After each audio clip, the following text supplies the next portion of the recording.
This is the Think Data podcast in partnership with DataWorks, and today I'm really excited to welcome Emalicks Jai to the show.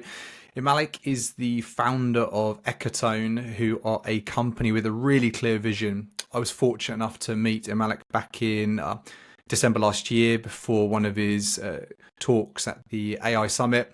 Ecotone, they've really been built to focus on developing AI-based medicines that can cure approximately 10,000 inherited diseases that would have typically been overlooked by big pharma.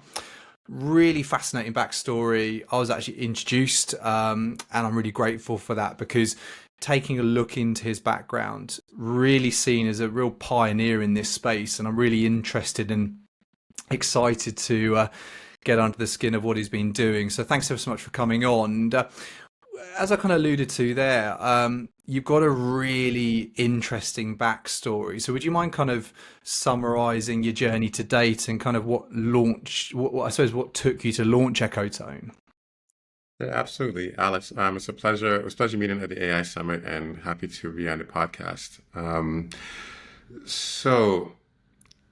would say to understand where Ecotone comes from, you have to start a little bit with me. So I like to make a little fun of myself. When people see me, they usually think of like this. They think of a reggae jam band musician. That's when you ask people what do they think of when they see me, which is cute. It's fun.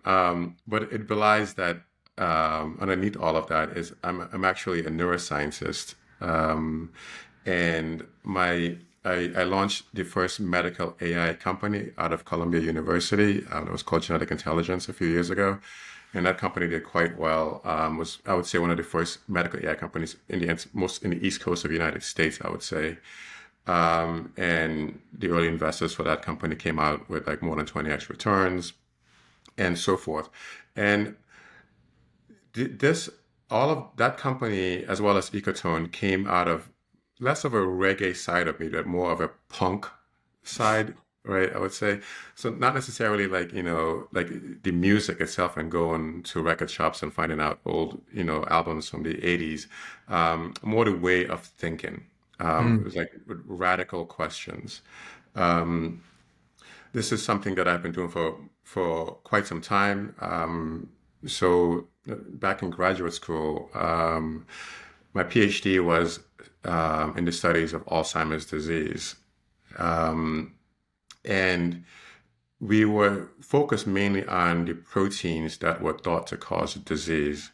And I was getting a world-class education on how to do experiments to determine how these proteins are working. However, I thought that there was an elephant in the room. That was that we knew that this disease typically affected very specific groups of families.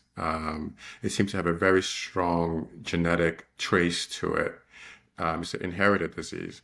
And so I was wondering why we were spending so much time on the proteins of the disease rather than studying the genetic root causes of the disease. Basically, questioning the ground truth of what we were doing. So I, about halfway through graduate school, started to ask questions about this. And those questions sort of ballooned and then snowballed. And at some point, a Nobel laureate came to visit our school, our campus, and got word about these questions that I was asking. And I got an opportunity to speak with him, and I told him about my thoughts. And he actually agreed with me. And he then said, like, hey, if you really believe in this line of thinking, he welcomed me to come to study. He asked me if I wanted to come to Columbia, actually here in New York City, to study genetics, right? And that's how I ended up in New York, right? Interesting. Yeah. So from that radical question. So while I was at Columbia, I was in my postdoc now. I continued this line of radical questions. So while there, we were studying, genetics with the folks with the that have been doing this the best for several generations, multiple Nobel Prizes, and I said, away with all of that. Why don't we look at finding new ways to look at the entire field? So specifically, I said, what if we just look at the genetic code as like a data science problem? Yeah. Look at it as like a zeros and ones problem. Um, and this led me to learn Python, which then naturally, because the genetic space is like a big data problem, like, big dimensional space, led me to artificial intelligence quite early before most people ever heard of the word, and started to develop artificial intelligence solutions for genetics, which work quite well, way better than I even expected. Um, this led to me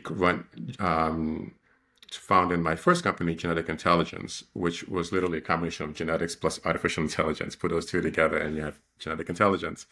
So that's that second radical question created a trajectory that was quite rewarding.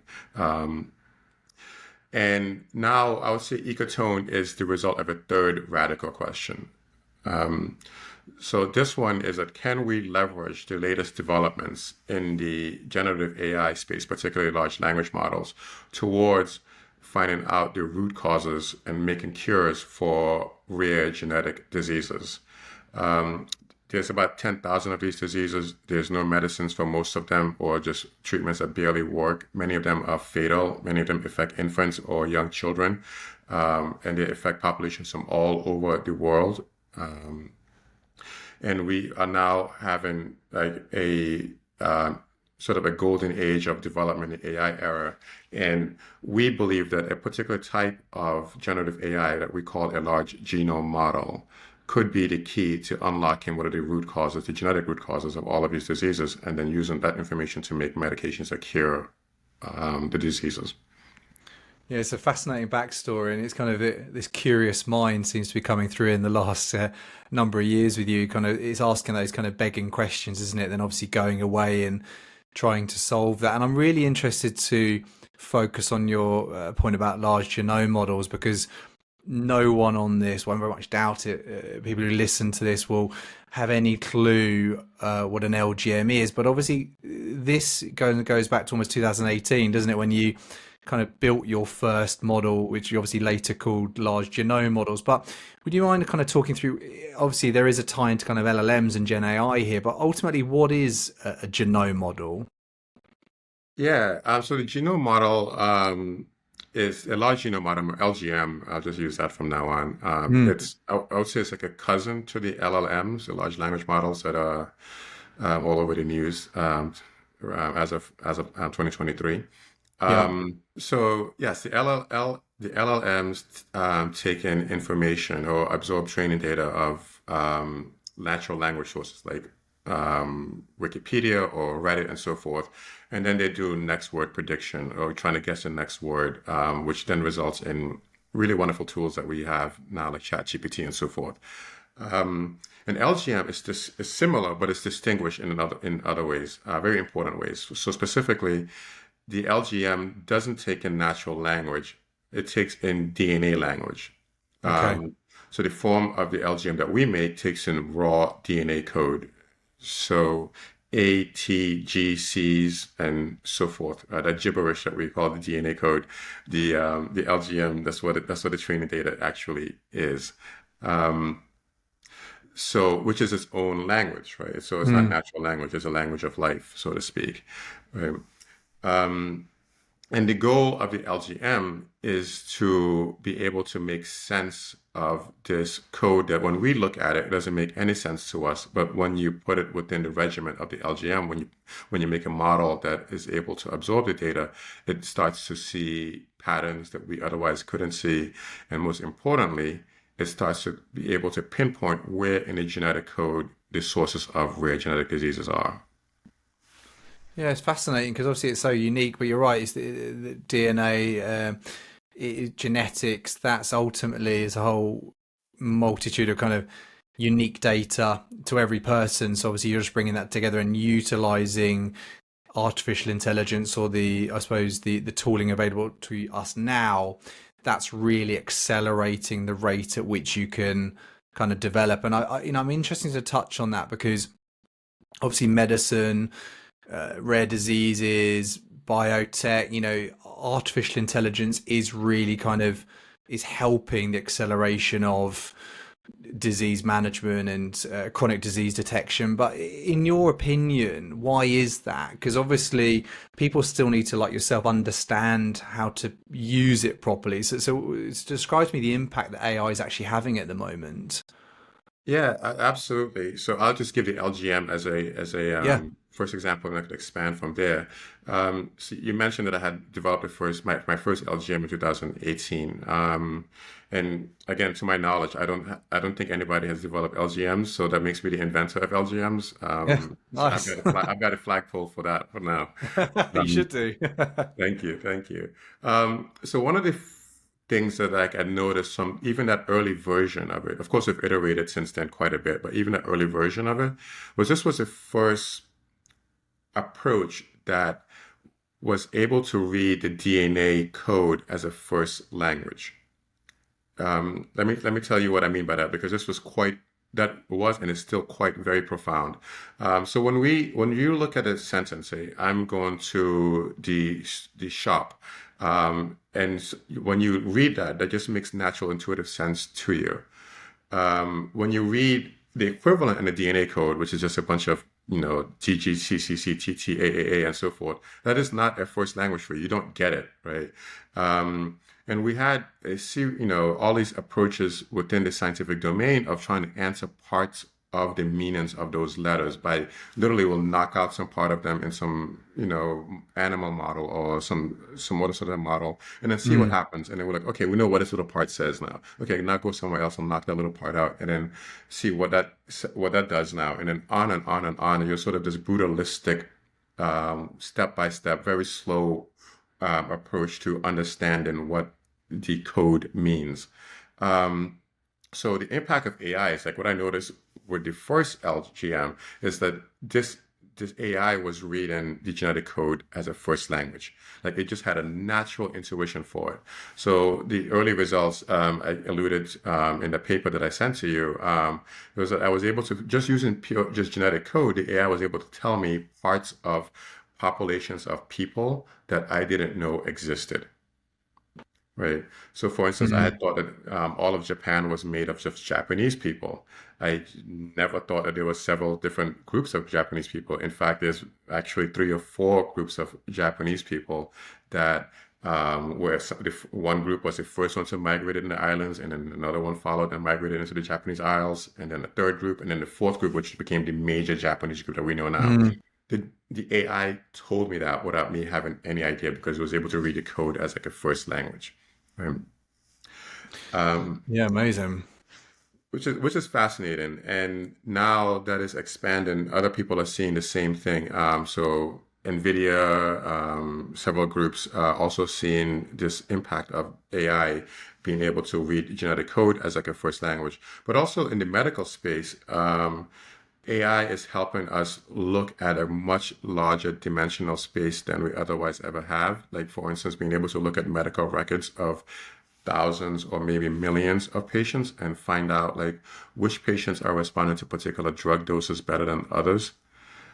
Um, Yeah, um, it's I've seen a huge increase on the EHR and NLP piece, and I think you're only looking at all those startups that are springing up that are really using AI and obviously specifically NLP to look at records, make suggestions on treatment, monitor their treatment. So I think the health tech space is certainly benefited. I think for you, and correct me if I'm wrong, because of what you're doing is directly impacting treatments and disease management, there's obviously this whole regulatory approval, FDA interest into kind of pushing through certain technologies and solutions. So how are you kind of navigating that? Because obviously in the US, for those that listen here who aren't in the US, there's obviously 50 states, each with their own law. You obviously have the FDA.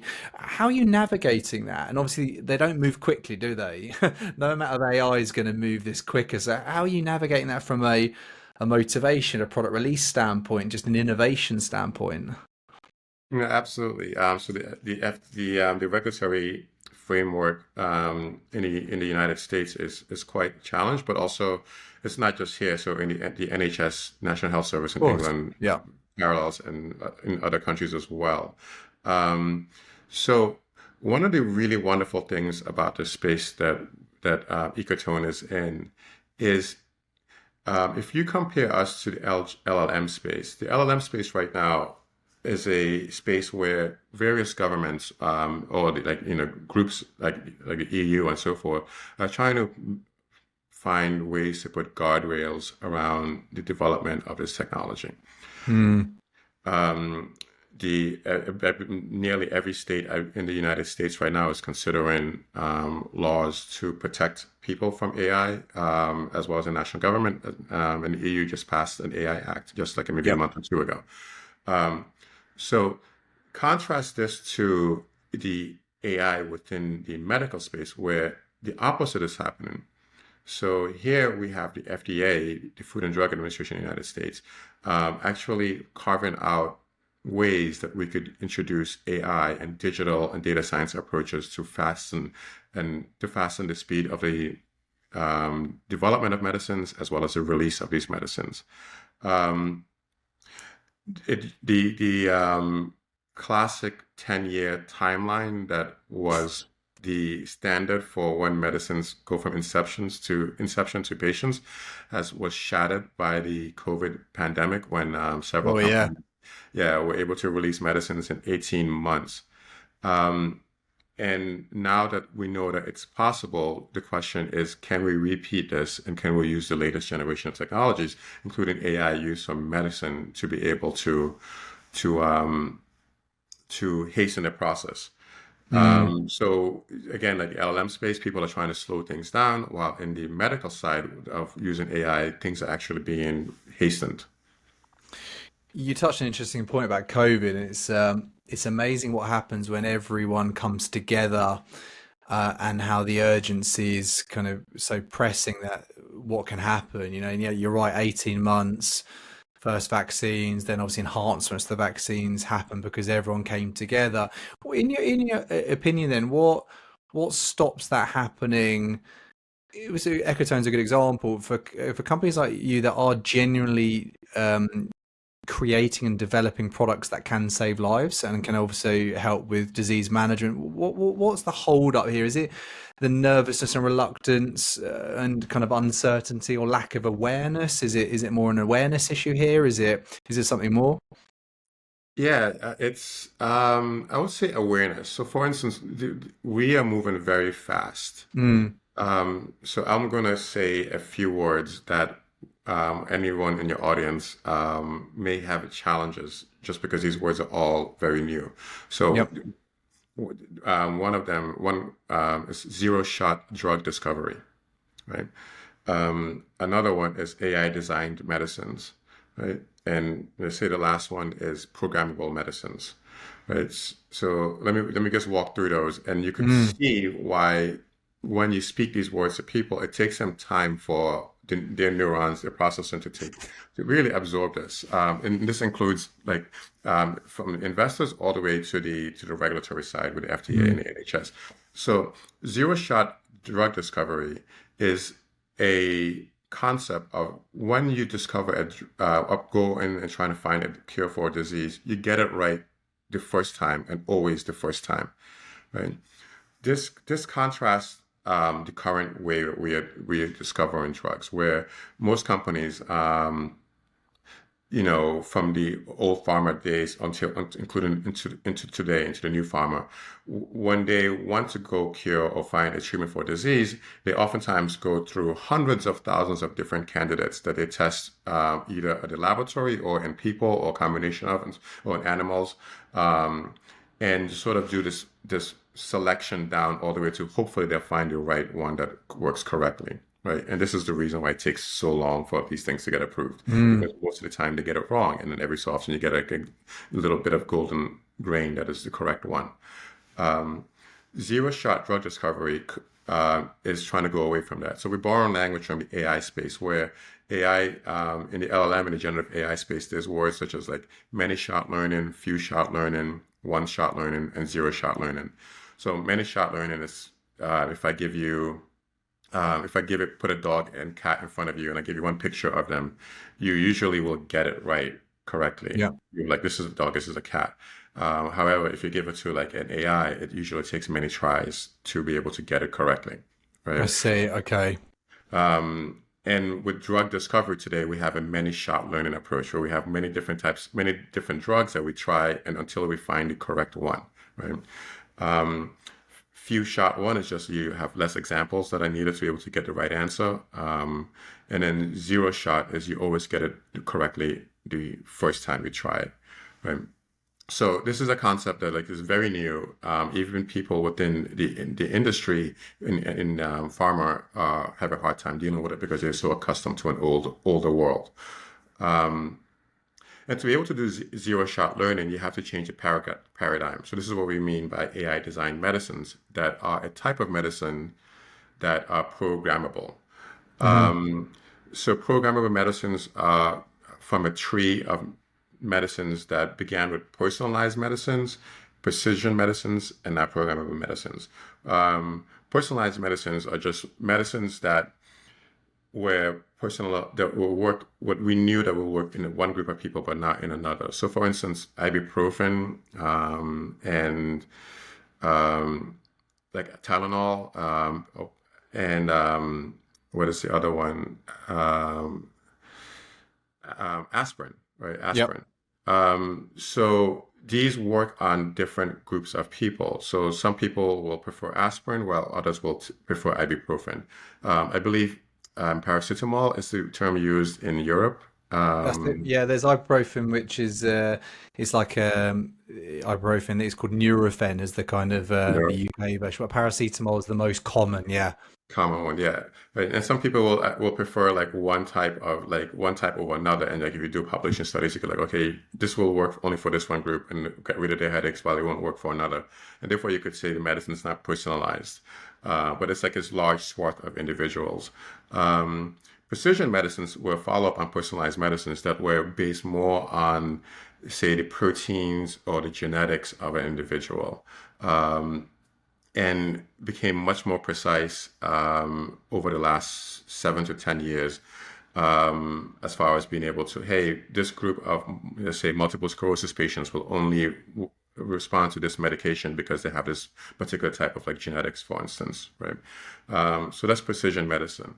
So programmable medicines actually speaks to a not just these patients, but the structure of the medicine itself. So here we want to make a medications that sort of a rinse and repeat type medication. So the architecture of the medications or its shell, like is just like I say, it's like the same car body again and again and again. And the inside of the medicine, is the engine of it is what's changed. And this inside of it is just the DNA code that is the core, that is the core of why the medication works. So if you just imagine like a car that has like a body, like, I guess in England, like Jaguars are Yeah. like something quite popular over there. So you always have, your medication always looks like a Jaguar. But Mm. inside of that Jaguar is like your engine, which could be a V6 engine or V8 engine, or it could be an electric turbine, I right? see. Yeah. And we just changed this one part, specifically in the case of the medication, to the nucleic acids or the DNA of the individual taking the medication. Right? So this movement from personalized to precision to programmable medicines involve a series of innovative steps in the development of medications that allow us to be able to always to allow us to get to zero shot drug discovery, being able to discover a drug, the correct one, the first time and every single time, right? And this is only could be done with AI. Yeah, it's amazing how that's accelerating and supporting this, as I said, drug detection, disease management. It generally is saving lives, and I think the quicker FDA or those kind of respective bodies can get to grips with it and understand it, and it sounds like they are making the right moves, but there is still so much legislation and hang-ups. And it's interesting you touched on the VC piece and people understanding actually ultimately it's so advanced. It's really them being educated as well about the benefits, because obviously with their help you can accelerate that growth. And I'm quite keen to understand. I know you're in AI, you know the generative AI space really well. It's obviously touched on it earlier. Kind of 2023 was the year that kind of Gen AI and Open AI became kind of front and center. But how do you describe the current state of the market today? Yeah, that's a really prescient question to ask today. So so let me just after we met at the in the London meet, I went to San Francisco, and I had this moment that will stay with me for a long time. I got into a self-driving car that had no human driver in it. In San Francisco, I've And seen those. you've seen those. Interesting. Yeah, did you How get was it? it? Terrifying? It was, I genuinely put my best face on as being brave, but I was scared. Yeah. We hailed it, me and some friends, and it came over and it parked just next to us. And I looked inside to where the driver would be, and there was no driver. Right. Okay. So this was a car. Actually, it was a Jaguar that Yeah. was being run by Waymo, and the software is controlling everything, and it's an AI model that's inside of the car. So we get in the car, and then the car drove away confidently and fluidly. It wasn't a modest driver. It wasn't an aggressive driver either. It just drove really well. Um, Wow. and that gave me tingles. Like this, the future was here, and there was no going backwards. Um, Now, that's sort of a bookmark to the moment that we're in today, where there's like a rapid innovation space in the LLM space, and which is being right behind it. That wave is a second wave of the VLM space. So LLMs, of course, are large language models, and VLMs are vertical language models, which are models that are hyper-tuned to very specific segments of business Yep. or whatever it may be. And that could be, for instance, the AI that was controlling the Waymo car was a VLM. It's specifically tuned to being able to read roads and pedestrians and so forth. Okay. And the LGM that Ecotone is building is also a VLM, is attuned to being able to read the genetic code.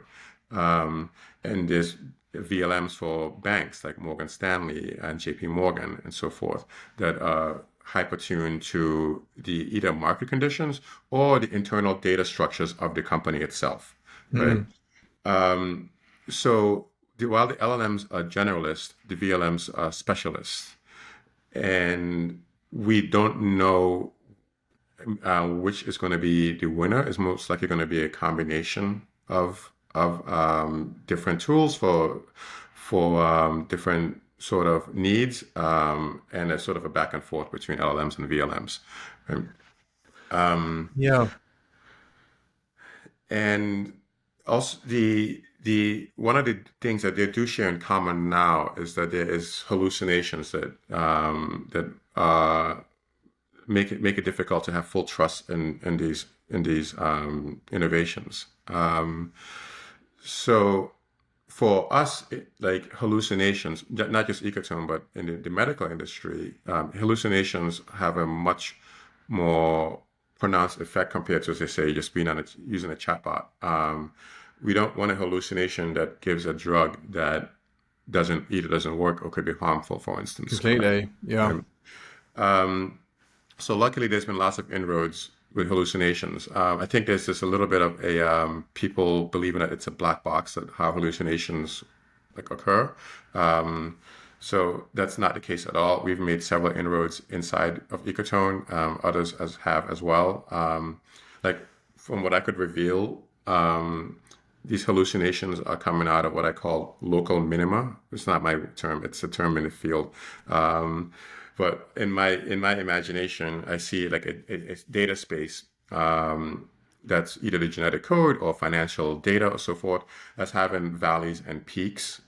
For a good AI model to work, it does what I call like peak hopping or summit hopping, where it goes to the local maxima of different information sources and jumps across different ones to confirm and give it the right output.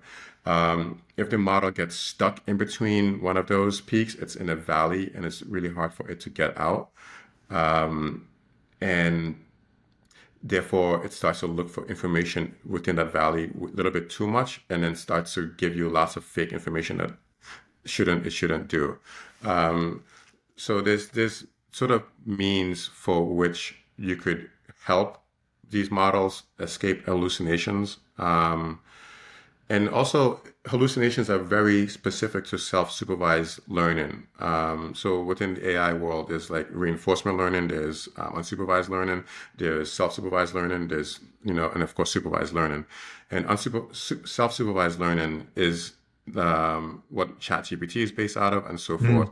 And because of the nature, I don't want to get too technical here, but how the loss functions work within self-supervised models, the loss function always has to give an output. Simple as that, for the model to continue to build and grow. And even if the space that it's at is not super distinguished as far as the data it's absorbing, and when the data is not so differentiated, it tends to get stuck there rather than move into the next data group or next data bin. And that results in what we see as a hallucination way down the line. So we take this quite seriously at Ecotone, and I've investigated it quite deeply. And in general, I think that hallucinations will be a thing of the past in the future as we develop AIs for medicine, as well as just in the LLM space in general.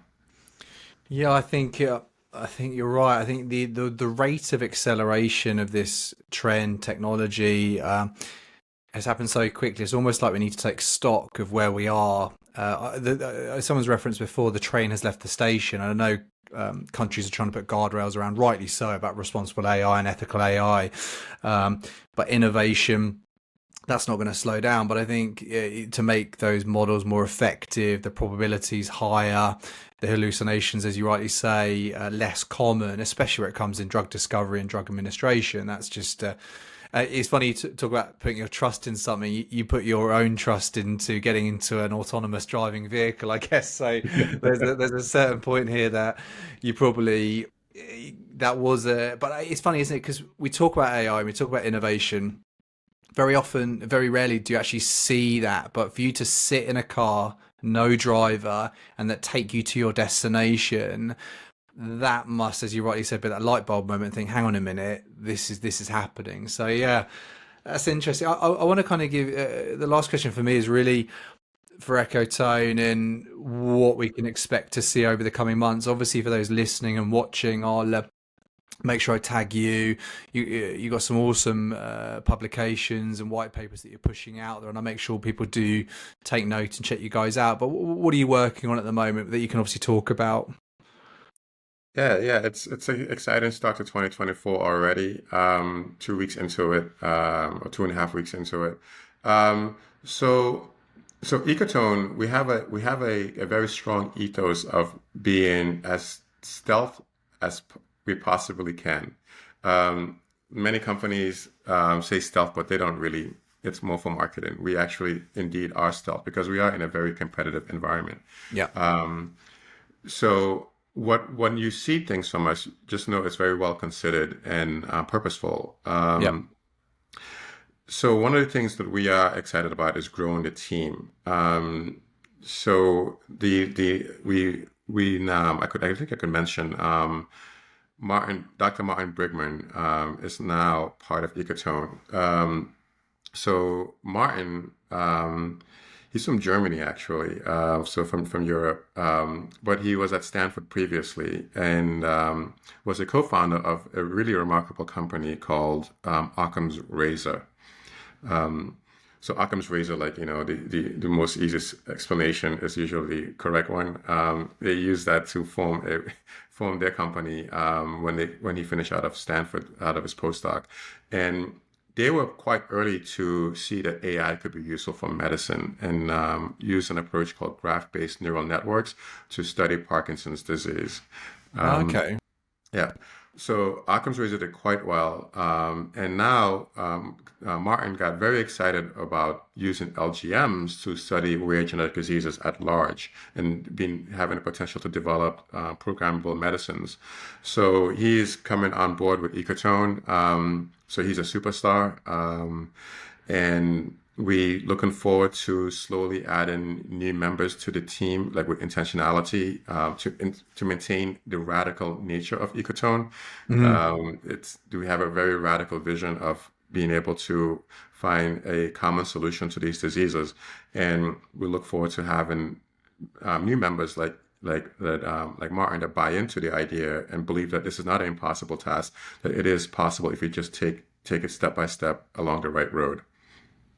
Exciting times. No, thanks so much. What a perfect point to end. As I said, I will make sure we tag you guys. I know you're in stealth, but you've got some public, your LinkedIn profile and some other social links, which, as you say, are delivered with purpose and really interesting. You went into a lot of detail, and for those listening, whether they're technical or non-technical, I'm sure you've have taken something out of this. So, Malik, thanks so much for your time.